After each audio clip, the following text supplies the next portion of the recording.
All right, we're going to take a trip. A long trip.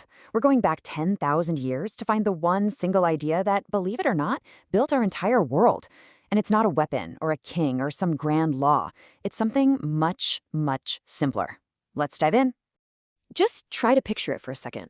A world with absolutely none of the noise we live with today. No buildings, no cars, no notifications, just silence. The sound of the wind through vast forests and across wide-open fields. This was the world our ancestors walked through. You see, life back then was a completely different reality. It was a constant, relentless search for food. You had no permanent home. Survival wasn't just a goal, it was the only goal. So, what happened? What was the spark that took us from that to our world of bustling cities and complex societies? To really get how massive this revolution was, we first have to understand what life was like before it. It was a life defined by a constant struggle. This was the life of a hunter-gatherer. The life of a hunter-gatherer was, well, nomadic. You were always on the move, always following the herds, always searching for whatever fruits or roots you could find. It was incredibly insecure, a daily gamble against hunger, wild animals, and the weather.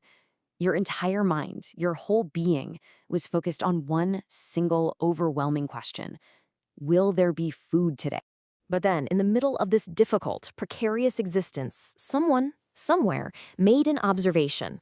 An idea so incredibly simple, yet so powerful, that it would completely change the course of human history forever. And the idea that changed the world was just this. Seeds that you drop on the ground, they eventually grow into new plants. That's it. It wasn't some complex philosophical breakthrough, it was just paying attention to a simple cycle of nature. And that changed absolutely everything. And this monumental shift, it has a name. We call it the agricultural revolution. This is the moment when humans stopped being at the mercy of nature and started actively working with it. We learned how to grow our own food, and in doing that, we started to write our own destiny. Now, this one idea was like dropping a stone into a still pond. It created these massive ripple effects that spread outwards. So let's look at that very first ripple, the decision to stop wandering and actually connect with the land. And boom, it just set off this incredible chain reaction. First, farming gives you a secure food source. So if you know where your next meal is coming from, you don't need to be nomadic anymore. And if you don't have to move all the time, well, you can build a permanent home. And that's how we get the very first villages. For the first time, organized communities started to form. And securing food wasn't just about plants. At the very same time, humanity was forming this powerful new alliance. By domesticating animals, we gained a brand new partner in this quest for a stable life. And this partnership, oh, it was a total game changer. Animals like sheep, goats, and cows gave us a steady supply of milk and meat, sure, but they also helped with the back-breaking labor of farming. They were a new source of power, security, and yeah, even companionship. They became another solid foundation for this new thing we were building called civilization. All right, so the next ripple effect, this one is profound. With the basic, desperate need for food finally taken care of, something absolutely incredible happened. The human mind was, for the first time, truly set free. Now, seriously, think about it. When you're not spending every single waking moment just worrying about where your next meal is coming from, you have time. You have the mental energy to observe, to think, to solve problems. And this new surplus of brain power, it sparked an absolute explosion of creativity and invention. And this led to some brilliant early technologies. Things like the plow to break up the soil, the sickle to harvest crops, and pottery to store all that extra grain safely. Now, these might seem simple to us, but you have to understand, these were the foundational technologies that every single future invention would be built upon. And this new freedom, it wasn't just about practical stuff. For the first time, people had the mental space to look up at the stars, to watch the seasons change, and to just ask, why? They started trying to make sense of the powerful forces of nature that controlled their new lives, the sun, the rain, the moon.